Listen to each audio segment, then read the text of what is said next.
পরাধীন ছিলাম আমরা, এখন আলহামদুলিল্লাহ স্বাধীন হয়েছি।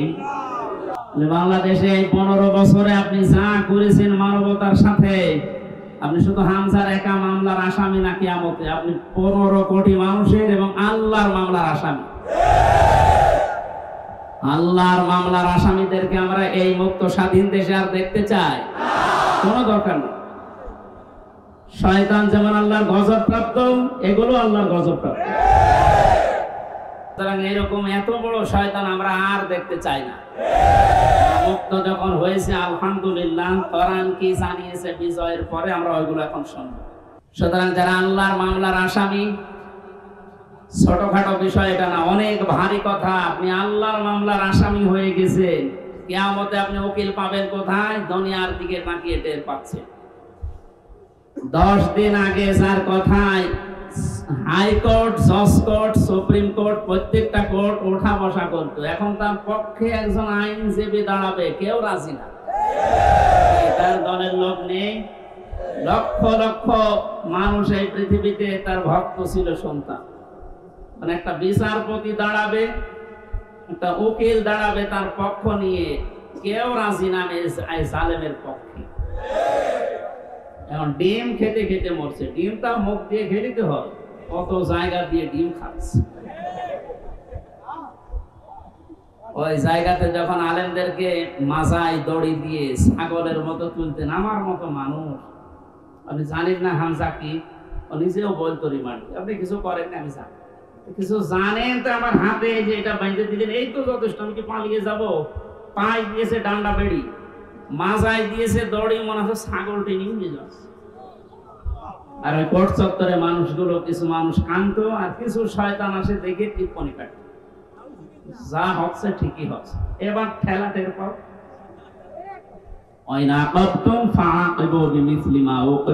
যতটুকু আপনার উপরে করা হয়েছে অতটুকু আপনি করেন, ওর চাইতে বেশি না। অতটুকু করলেও আপনি 15 বছর দুনিয়ায় বেঁচেও থাকতে পারবেন না। যা করেছেন যদি অতটুকু আল্লাহর ভাষায় আমরা করতে চাই, সত্যি আপনি পারবেন না। এদেশের বহু মেধাবী সন্তানেরা এই কোটার বিরুদ্ধে এমনি আন্দোলন করে না। বিশেষ করে এই 17 বছরের বাস্তবতা আমার জীবনে আমি যতটুকু দেখেছি, আপনি তাকান তো। অনার্স মাস্টার্স করার পরে বিশ্ববিদ্যালয়ে ফার্স্ট ক্লাস ফার্স্ট হওয়ার পরেও নেবে না, দলীয় পরিচয় পেছনে বিএনপি করে, শিবির করে, এই ত্যাগ। আরে ওইগুলো না দেখে আমার মেধা আছে কিনা ওইটা দেখ। কত বড় জুলুমের শিকার বানিয়ে রেখেছিলেন এই ছাত্র জনতাকে বলে। আল্লাহ এমনি এমনি নাড়া দেয়। কোরআনের পাখি সেই 15-16 বছর আগে একবার বলেছিল যে একটু 12 কোটি জনতা নাড়া দেবে গাছের গোড়া ধরে, দিল্লি গিয়ে পড়বা মামু বাড়ি। ঠিক তাই, খাপের খাপ মমতাজের বাপ মিলিয়ে গেছে। আমরা তো কিছু করি না, খালি হাতে তার একটু নাড়া দিয়েছি, তাও সবাই না, খালি ছাত্ররা। আর একেবারে জায়গা মতো যে পুলিশ। শ্বশুর বাড়ি আমাদের তো মামার বাড়ি।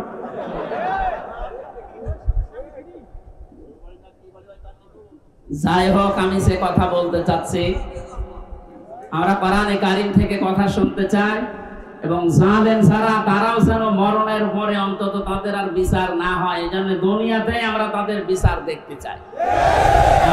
আপনারা আমাদেরকে শত্রু ভাববেন, আমরা আপনাদের বন্ধু, কারণ দুনিয়ায় উপকার করে দিচ্ছি। এই বিচার না হলে আপনি মনে করছেন মাপ পেয়ে যাবেন, কখনো না। আল্লাহর কাছে যা করেছিলেন ওনাকে বলেন, উনি ইচ্ছা করলে মাফ করে দিতে পারে। কিন্তু হামজার সাথে ব্যারিস্টার আরমানের সাথে যা করলেন, এটা আমরা যতক্ষণ মাফ না করবো আপনি মাফ পাবেন না। কারণ আপনি আমাকে আর আরমানকে শুধু কাঁদিয়েছেন তা না, আমার স্ত্রীকে কাঁদিয়েছেন, আমার মেয়েকে কাঁদিয়েছেন। আমার ছোট মেয়েটা আজ পর্যন্ত আমার চেনে না, আমার কাছে আসে না, ভয়তে বলে যে হুজুর ওরকম হুজুর বহু আসে। কারণ সে 8-9 মাস ধরে রেখে গিয়েছিলাম, 3 বছর পর, এখন 4 বছর পর, তো চাইবে কি করি?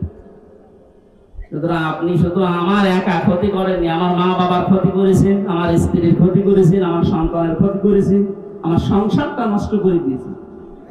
সব কিছু এরকম হামজা একা, লক্ষ লক্ষ মানুষ এই দেশে আমার মতো ভিক্টিম। আপনি মাপ পাবেন কয়জনে? 1 জন 2 জন 5 জন মাফ, কয়জন মাফ করতে পারে বলে? এই লোকটাকে যদি আপনি মেরে ফেলেন তাহলে ওনার বিচার কি? ওনারও মেরে ফেলা। ওনাকে যদি আমি মেরে ফেলি, আমার একটা বিচার এই যে আমাকে যদি মেরে ফেলেন তাহলে বিচার শেষ। কথা বলছেন আমার? আর একটা সিস্টেম আছে, হ্যাঁ, ওনার স্ত্রী, ওনার মা বাবা, সন্তানাদি যারা, ওরা যদি মাফ করে দেয় টাকা পয়সা নিয়ে, জরিমানা নিয়ে, তাহলে মাফ হবে। তাছাড়া আর কোনো সুরত নেই। ওই 10 বছর, 15 বছর, 18 বছর, 30 বছর জেল দিয়ে ওই লোকটা শুধু জেল খাটাই হবে, তার উপর আবার আরেকটা জুলুম হয়ে যায়। কিন্তু ওনাকে মাফ পাওয়ার জন্য কোরআনে কারিমে হাদিসে যে দুইটা বিষয় আমরা পাই, 1 নম্বরে ওনারে মাফ পাওয়ার জন্য ওনারে মেরে ফেলা লাগবে। এক কথা বলে না কেন? 2 নম্বরে শুধু মেরে ফেলা না, ওনার আত্মীয় স্বজন তো টাকা পয়সা নিয়ে দিয়ে বলেছে মাফ করে দিলাম, ঠিক আছে। তাছাড়া মাফ পাওয়ার আর কোন লাইন আছে? লাইন আছে? ওনার জীবন কয়টা? উনি আমাকে মেরেছে, আমি ওনাকে মেরে ফেললাম, শেষ হয়ে গেল। তো ওই লোকটা যদি 500 মানুষ 2700 ছাত্র হত্যা করার কারণ হয়, ওকে 2700 বার মারা লাগবে। পরে 2700 বার মারা যাবে? এমনি মরে গেছে, এমনি মরে যাচ্ছে। তো 2700 বার মারা যাবে কোন কায়দায়? একবার মরলে তো শেষ।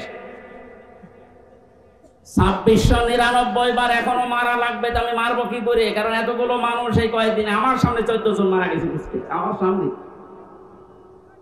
আমি মরণের পর 5 তারিখে যেদিন স্বাধীন হয়ে যায়, 6 তারিখে সকাল বেলায় প্রত্যেকের বাড়িতে আমার যা সমর্থ ছিল, এমনিতে আমি মুসলিম, যতটুকু পেরেছি 2 মাস চলার মতো তাদেরকে দিয়ে এসেছি। হাসপাতালে গিয়েছিলাম দেখতে, এক একজনের যে অবস্থা, এই জায়গায় গুলি লাগিয়ে, এই জায়গায় বন্দুক লাগিয়ে দিয়েছে, এই জায়গায় লাগিয়ে দিয়েছে, লজ্জাস্থান নষ্ট হয়ে গেছে। এরকম বহু মানুষ হাসপাতালে কাতরাচ্ছে এখন, শুধু কুষ্টিয়া, বাকি জেলাগুলো তো আমি তো জানি না এখন সব খবর। আর এই 8-9 দিন ছিলাম তো বাইরে, এই জন্য সব খবর জানি না। সুতরাং আমাকে যদি আপনি একজন মারার জন্য মেরে ফেলতেন, আমার তো বিচার হয়ে যেত। আমি তো কারণ হয়ে দাঁড়িয়েছি 2700 মানুষ মারার, আমাকে তো 2700 বার মারা লাগবে। এই জন্য এই বিচার এখন আর দুনিয়ায় নেই। এই বিচার করার জন্য আল্লাহ আখিরাত বানিয়েছে। 2700 বার আপনাকে মারবে, আপনার লজ্জা স্থান নষ্ট করে দেবে। এই জন্য বলছি, জালেম যারা আছেন এখনো ফিরে এসে সে সমস্ত মানুষের উপরে জুলুম করেছিলেন, ওনাদের কাছে যান, ওনারা যদি কিছু করতে পারে। তাছাড়া আল্লাহ জানিয়েছেন যে আমি মাফ করবো না, কারণ এটা আমি দায়িত্ব ছেড়ে দিয়েছি যাদের উপরে জুলুম করেছিল তাদের উপর। এখন তাদেরকে বলেন, ওনারা যদি মন থেকে কিছু করে, তাছাড়া আপনি দুনিয়াও ধ্বংস করেছেন, আপনার আখিরাতও ধ্বংস হয়ে যাবে। আল্লাহ তুমি আমাদেরকে জালেম হওয়া থেকে রক্ষা করো। এই শব্দটা শুনতে যদিও সহজ মনে হচ্ছে, জালেম, এটা কত বড় নিকৃষ্ট আল্লাহর কাছে। আল্লাহ বারবার কোরআনে জানিয়েছেন, আল্লাহু লা ইয়াহদিল কওমাজ জালিমিন, জালেমদের আমি পথ দেখাই না, হেদায়েত দেই না। আমরা যদি অনেকে বলে, হুজুর আমাদের কেন্দ্রীয় আমির বারবার দোয়া করে, তো দোয়া করে করব কি? জালেমদের তো হেদায়েত হবে না, জালেমদের কোনো হেদায়েত নেই। আর জালেমকে ক্ষমা করে দেওয়ার অর্থ হচ্ছে মাজলুমের উপর অবিচার করা। আপনি কোনদিন ব্যারিস্টার আজমির ব্যারিস্টার আরমানের স্ত্রীর কাছে মাপ পাওয়ার কথা না, সে মানুষ ছিল আপনার মতো। এরপরও বলছে আপনারা চেষ্টা করেন, যদি মাপ পান, না পাইলে বুঝবেন আপনার দুনিয়া আখিরাত ধ্বংস হয়ে গেছে। আল্লাহ তুমি আমাদেরকে মাফ করো, বলেন আমিন। কোরআনের বিচার যতদিন পর্যন্ত কায়েম না হচ্ছে, বসে থাকার, থেমে থাকার আমাদের কোনো সুযোগ নেই। যে যেখান থেকে আসি আমরা চেষ্টা চালাবো, চর্ম চোখে দেশে দেখতে চাই আল্লাহর কোরআন দিয়ে বাংলাদেশটা চলছে। কারণ আমরা তো দেখলাম যে বাবা চালালে কেমন লাগে, চাচা চালালে কেমন লাগে, স্বামী চালালে কেমন লাগে, বউ ভাবি সবাই চালিয়েছে, সবই দেখলাম যে কেমন লাগছে। একটা জিনিস এখন দেখতে বাকি আছে, যে কোরআন দিয়ে, আল্লাহর কোরআন দিয়ে রাষ্ট্র চালালে কেমন লাগে, এটা দেখতে বাকি আছে না?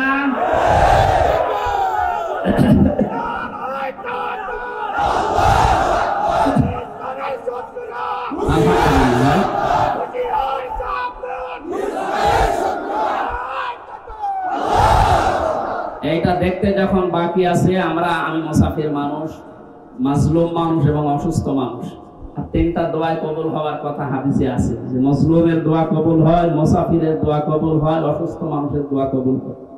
সবাইকে নিয়ে মাগরিবের আগে আমি দোয়া করবো ইনশাআল্লাহ। এই সূরা নসরের তাফসীরটা করার পর আল্লাহ যেন চোখে অন্তত এইটা দেখে যাওয়ার তৌফিক দেয় যে আমাদের এই দেশটা কোরআন দিয়ে চলছে। কি যে শান্তি পাবে প্রত্যেক ধর্মের মানুষেরা, আমি বলে বোঝাতে পারবো না, আপনি পাবেন ইনশাআল্লাহ। আমাদের আমার হাকামা বিহি আদালত, যেহেতু নবীজি জানিয়েছেন কোরআন দিয়ে বিচার ফায়সালা করলে ন্যায় বিচার পাওয়া যায়। ন্যায় বিচার কি শুধু নাম শুনে ন্যায় বিচার পেয়েছি 17 বছর আমরা। আমার এক ঠনকো মূল্য চুরি মামলা দিয়েছিল, আমার মামলা খুব কঠিন না, মূল্য চুরি করলে যা হয় ওই রকম একটা। সেই মামলা আমার 30-32 বার হাইকোর্টে ওঠে, সিএম কোর্ট, জজ কোর্ট, হাইকোর্ট, 3 বার হিসাব করে দেখেন 30 থেকে 33 বার উঠেছে, না হবে না। আর এদিকে প্রতিদিন আপনি এই টিভির সামনে বসে বলি ছড়ান যে আমরা ন্যায় বিচার কায়েম করছি। এই ন্যায় বিচারের নমুনা যা করেছেন বিচার ব্যবস্থায়, যাদেরকে বসিয়েছেন প্রত্যেকটা অবিচার করেছে। আর আমার 164 যে ম্যাজিস্ট্রেট নিয়েছিল, ওই শয়তানকে আমি জেলখানে যাওয়ার 3 মাস পরে দেখি ও ভেতর ঘুরে বেড়াচ্ছে। এখানে কেন? ও আমার বেকার এই সমস্ত বিষয়গুলো লিখে মানে একেবারে জালিয়াতি করে সই করি। বলছে হুজুর আপনি মাত্র কিছুক্ষণ পরে বেরিয়ে চলে যাবেন, কারণ আমি 164 বুঝতাম। ওইসব লাইনের লোক আমরা, এই সিটারি বাঁটমারি এই 2 নাম্বারি করে বসে খালি সই করে দেন, নিচে আপনার ছোট ছোট মেয়েরা কাটতেছে আমি জানি, আপনি চলে যাবেন। ওর উপর বিশ্বাস করে আমি সই করি, নিচে আসলাম, দেখা সাক্ষাৎ করে আমার জেলে পাঠিয়ে দিলে। আনন্দে আছে যে কয়েকদিন মাত্র বের হয়ে যাবে। ও আল্লাহ শুনতে 164 আমি যা বলতে চাইনি ওই শয়তান সব লিখে খালি আমার সইটা বসিয়ে দিয়েছে। পরে জেলখানায় দেখি কাশেমপুরে, বললাম কি আপনি এখানে, আপনি কাজটা ঠিক করলেন, জেনে শুনে আমার জীবনটা এভাবে নষ্ট করলেন? বলছে আমার উপর থেকে যা বলেছে আল্লাহর ওলির আমি তাই, আমার কিছু করার নেই। তা আপনি এখানে কি? বলছে আমার বউ মামলা দিয়েছে। বউ? আমিও মামলা দেবো তো না। এজন্য আল্লাহ ছাড় দিয়েছিল কিন্তু ছেড়ে দেয়নি। আল্লাহর ধরা বড় শক্ত ধরা, যেটা আমরা আইন মন্ত্রী আরে দরবেশ বাবারে দেখি বলছি কি দাপট গো। আমি মাঝে মাঝে আইন মন্ত্রীর আদালতে দেখতাম, আরে দরবেশ বাবা দেখতাম বসে আছে, আমার যখন নিয়ে যেত ওই উপরে দেখা যেত যে বসে আছে দরবেশ যে এই কাম করতে পারে আমার তো কোনোদিন বিশ্বাস হয়নি। দাড়ি কেটে নম হয়ে গেছে, শয়তান পর্যন্ত এখন ঘৃণা করছে যে আমি এত খারাপ না। বেকার দ্বারা আপনাদের এই দাড়ি রাখায় সুন্নতকে নিয়ে হেয়ালিপনা করা, এই ইয়ারকি ঠাট্টা বিদ্রোহ করা, সুন্নত পর্যন্ত কেটে বাদ দিয়ে দিলেন। কিয়ামতে আল্লাহর নবী আপনাকে বাদ দিয়ে চলে যাবে। আল্লাহ তুমি আবার বলছে মানুষগুলো যদি, আমি আবার বলছি ভুল আর অন্যায় করা এটা কিন্তু এক না। ভুল মানুষ করতে পারে, কিন্তু জেনে শুনে অন্যায় করে ভুল বলে চালিয়ে দেবেন, যেটা এখন চালানো হচ্ছে। অন্যায় যারা করেছেন, অন্যায় করলে মাস্ট বি তাকে শাস্তি পাওয়াই লাগবে। আমরা কিছু না করে যদি শাস্তি পেতে পারি 3 বছর, আপনি করে তো আপনার 99 বছর শাস্তি হওয়া যায়। প্রথম ছেড়ে যাওয়ার পরে যার সাথে দেখা, একেবারে গেট দিয়ে ঢুকে আল্লাহ সেই কি শাহজাহান জল্লাদ, এরা সাথে প্রথমে হাত মিলিয়েছে। আমার বলছো হুজুর আপনারা আমি চিনি। চেনেন মানে? ওই যে টেলিভিশন আছে ভেতরে, মেমোরি কার্ডে ওয়াজ ভরে নিয়ে আসলে শুধু আপনার আর আজহারি সাইদ সাহেব এদের ওয়াজ দেয়, আপনার আমি চিনি। আপনার নাম কি? শাহজাহান জল্লাদ ভুইয়া। ভুইয়া কেন? আমার বংশের নাম। অথচ 167 বছর না কত বছর সেই এখনো ভুইয়া ছাড়েনি। এরকম বহু শয়তান আছে, মরে যাবে তাও ভুইয়া ছাড়েনি। আবু জাহেলের গলার ভেতরে যেদিন তরবারি চালাচ্ছিল, বলছে কে? নামে আব্দুল্লাহ ইবনে মাসউদ। কি করবি? গলা আলাদা কর, একটু বড় করে কাট। বড় করে কাট মানে? বলে হ্যাঁ একটু বড় করে কাট। মানুষ আমার মাথা দেখে বলছে যে এটা নেতার মাথা। আমার মনে হয় এর মতো এখনো পর্যন্ত অনেক শয়তান, সব শেষ হয়ে গেছে, এরপরও ভিত্তি কমছে না। বিভিন্ন জায়গা থেকে ভিডিও বার্তা দিয়ে মানুষকে শুধু উত্তেজিত করছে, আর কোনো লাভ হবে না ইনশাআল্লাহ। আপনি যাই করেন আর কোনো লাভ হবে না, এদেশের মানুষ বুঝে গেছে। ধোঁকা দিয়ে বোকা বানিয়ে বেশি দিন রাখা যায় না। এই জন্য কোরআনের বিচার ব্যবস্থা যদি কায়েম হয়, দল মত এখানে আর নেই। সবাই যেহেতু আমরা মুসলিম, ৯৬% মুসলমানের দেশে কোরআনের বিচার চলবে না মানে? এই কথা বলেন না কেন? এই বিষয়ে কারো দ্বিমত আছে? আপনি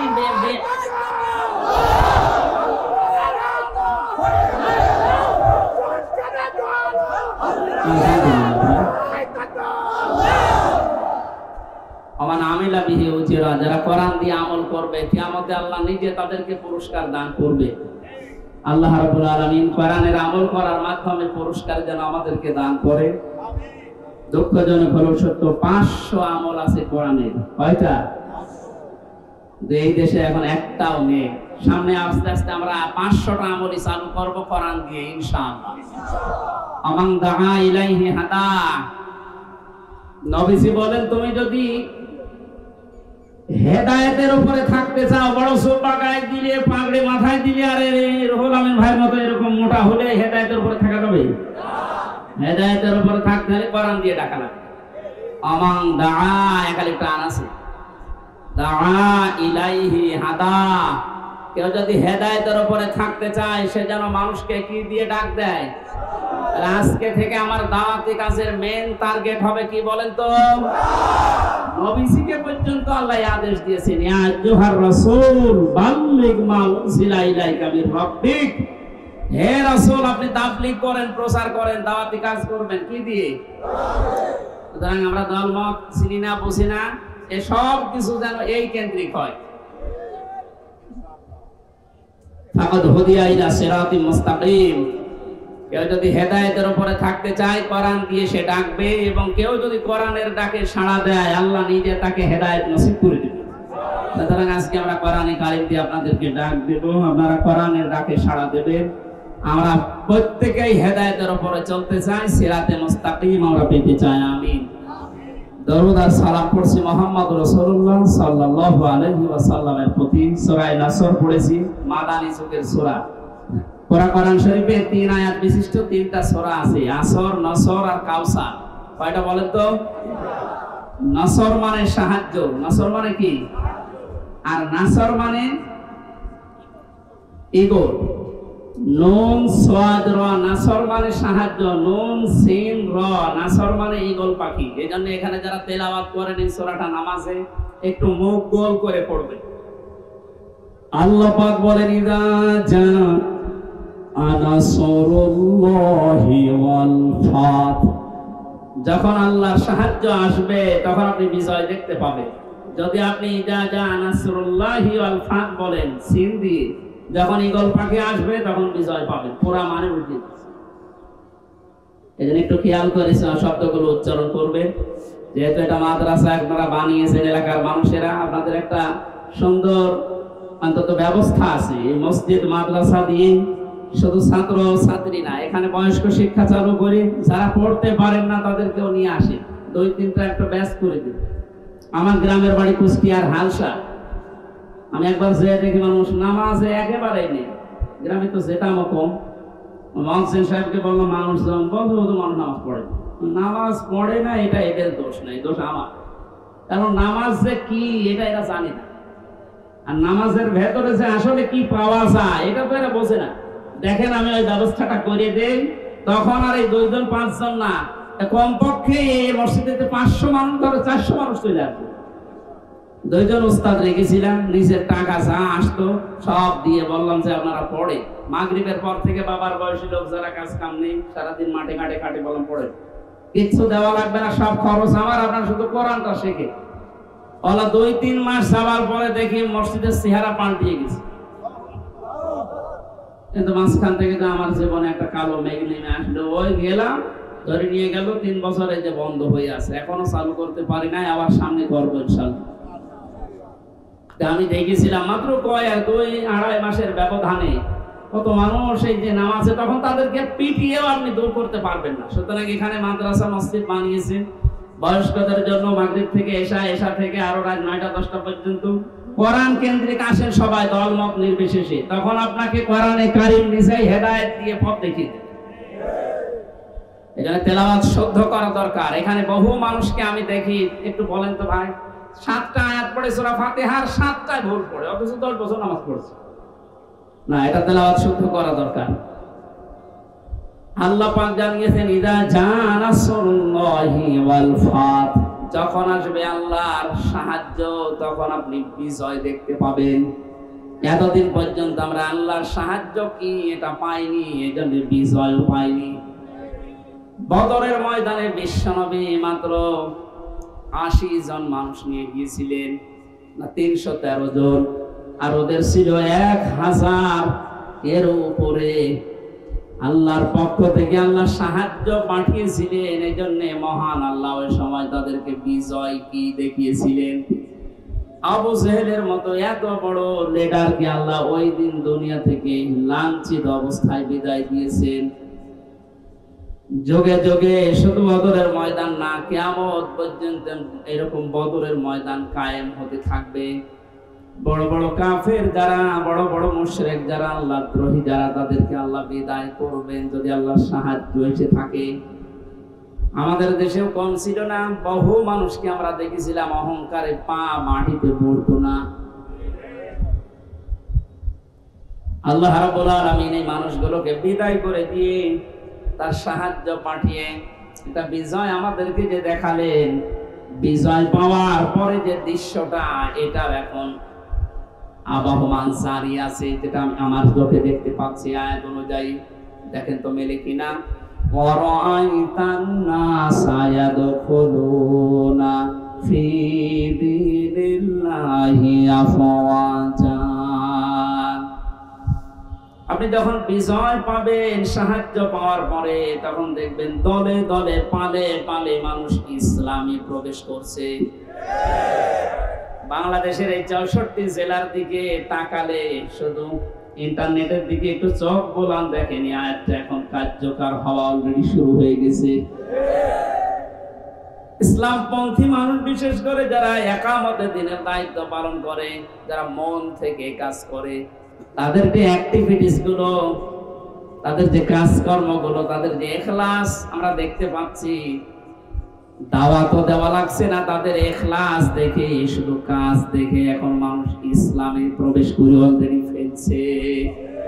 আমার তো মনে হচ্ছে এই আয়াতটা আল্লাহ আমাদেরকে অলরেডি দেখাবে।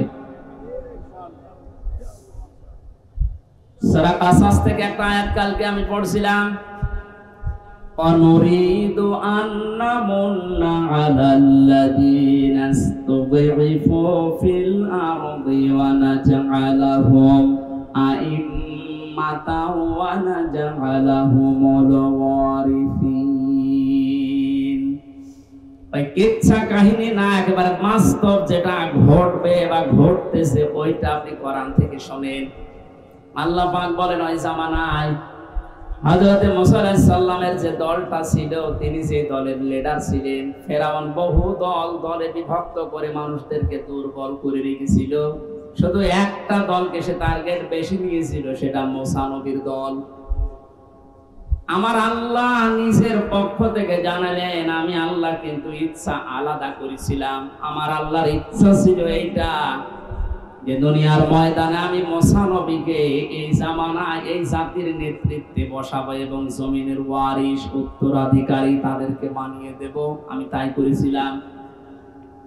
ইয়াটা এখন বাস্তব আমার মনে হচ্ছে, আমার চোখে ভাসতেছে। আল্লাহ তুমি সূরা কাসাসের 5 নাম্বার আয়াতটা আমাদেরকে দেখাও। স্বৈরাচার নব্য ফেরাউন এই পৃথিবীতে বহু দল ছিল এদেশে, সব দলকে টার্গেট না করে শুধুমাত্র কোরআনে কারীম এই পৃথিবীতে যেন বিদায় নেয়, কোরআনের লোকগুলো যেন দুনিয়াতে আসতে না পারে, এই কাজ করার জন্য যারা চেষ্টা চালিয়েছিল, আল্লাহ তাদেরকেই যেন জাতির ইমাম আজ দিনের পর দিন বানিয়ে দিচ্ছে। তাদেরকে ওয়ারিস বানাচ্ছে, জমিনের উত্তরাধিকারী বানিয়ে দিচ্ছে। আমরা আবার দোয়া করছি, আল্লাহ তুমি আয়াতটা আমাদেরকে সর্বচোখে দেখাও। অনুরিদু আন্নামুন্না আলাল্লাযীনা ইসতুযইফু ফিল আরদ ইলা আখিরি আয়া। আমাদের আজকের মাহফিলের প্রধান অতিথি মনে হয় আসতেছে।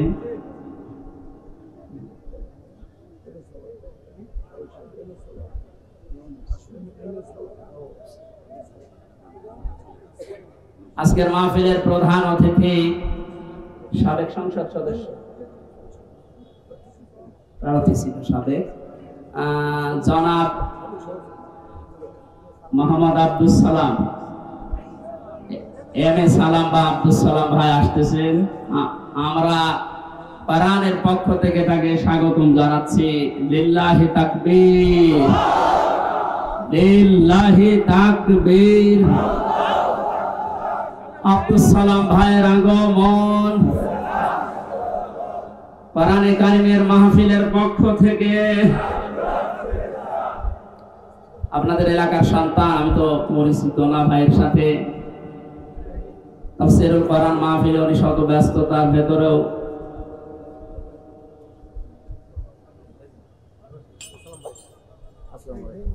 স্বাধীন বাংলাদেশের যে স্বাদ এখন আমরা পাচ্ছি, সেই দেশে উনি এসেছে, আলহামদুলিল্লাহ। সালাম ভাই পরে একটু পরে কথা বলবো ইনশাআল্লাহ। আমরা আয়াতটা শেষ করিনি, আপনারা আছেন তো?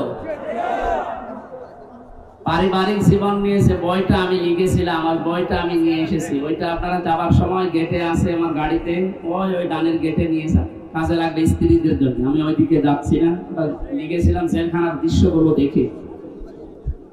আজকে আমাদের মাহফিলে যিনি এসেছেন প্রধান অতিথি হিসাবে জনাব এম এ সালাম ভাই, উনি আর কিছুক্ষণ পরে আপনাদের সামনে দোয়া নেবেন, কথা বলবেন। আমরা আয়াতটা শেষ করি, যেহেতু তাফসীরুল কোরআন মাহফিলে। অরাইতান নাসা ইয়াদখুলুনা ফি দীনিল্লাহ, একটু আওয়াজ কম করো, একটু আওয়াজ কম করে কয়েক মিনিট আমি আয়াতটা শেষ করি, কথা বলা যাবে না। একটু পরে, একটু পরে। কোরআনের আয়াতের দিকে তাকালে আমি যেটা দেখতে পাই, এত খোলো না, এটা মজারে, বর্তমান, ভবিষ্যৎ, প্রেজেন্ট, ফিউচার। ফি দীনিল্লাহ, আল্লাহর দ্বীনের ভেতরে। বলেন তো দ্বীন কার? আল্লাহ। দ্বীন কি আমির হামজার, এম এ সালামের? কার? দ্বীন আল্লাহ। বলেন দ্বীন কার?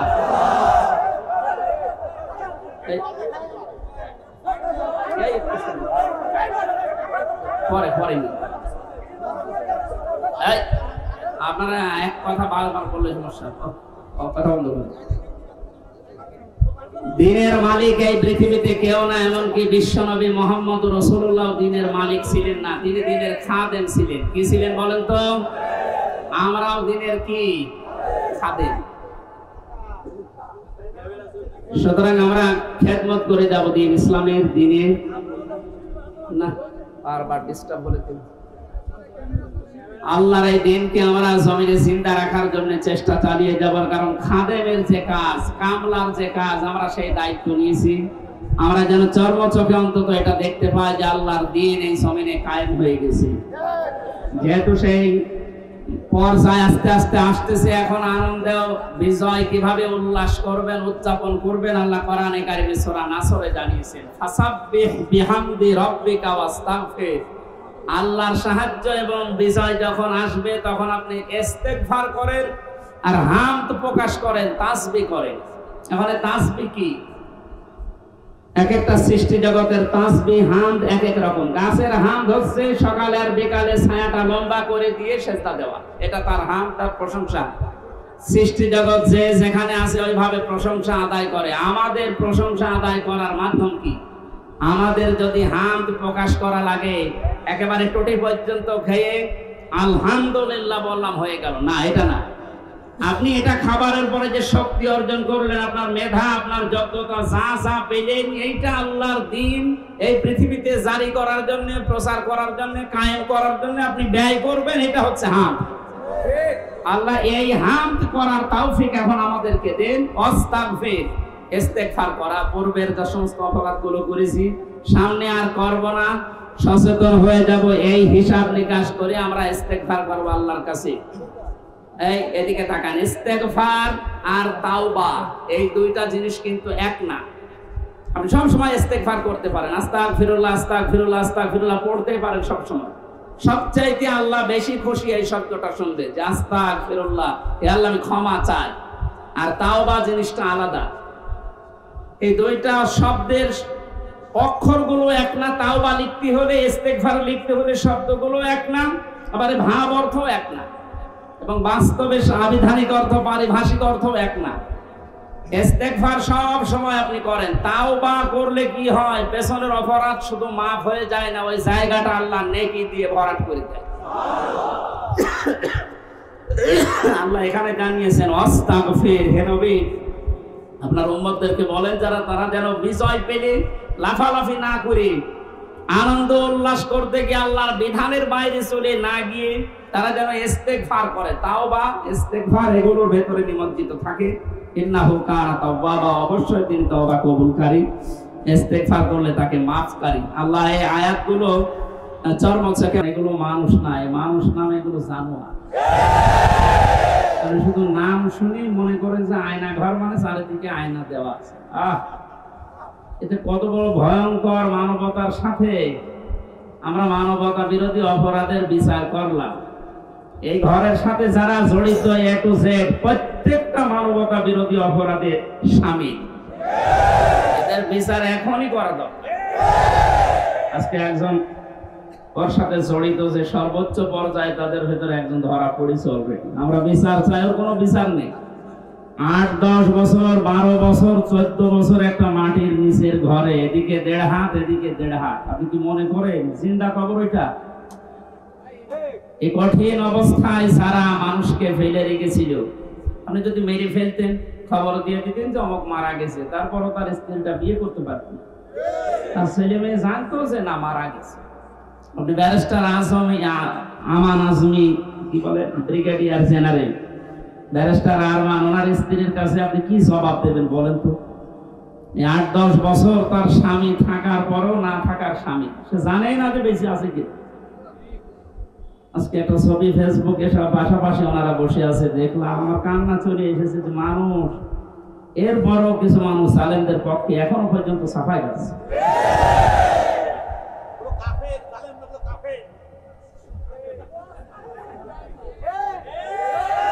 ঠিক আছে ভাইয়া, দেখেন আমার হাতে করা শরীফ, সত্য কথা বলছি।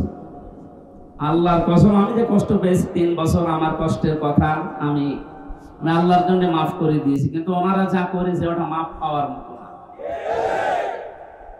ওনারা তো আমার শুধু শত্রু না, ওনারা মানবতার শত্রু, আল্লাহর শত্রু। রিমান্ডে আমার সাথে যে ব্যবহার করেছিল, আল্লাহর ভুল হতো মাঝে মাঝে।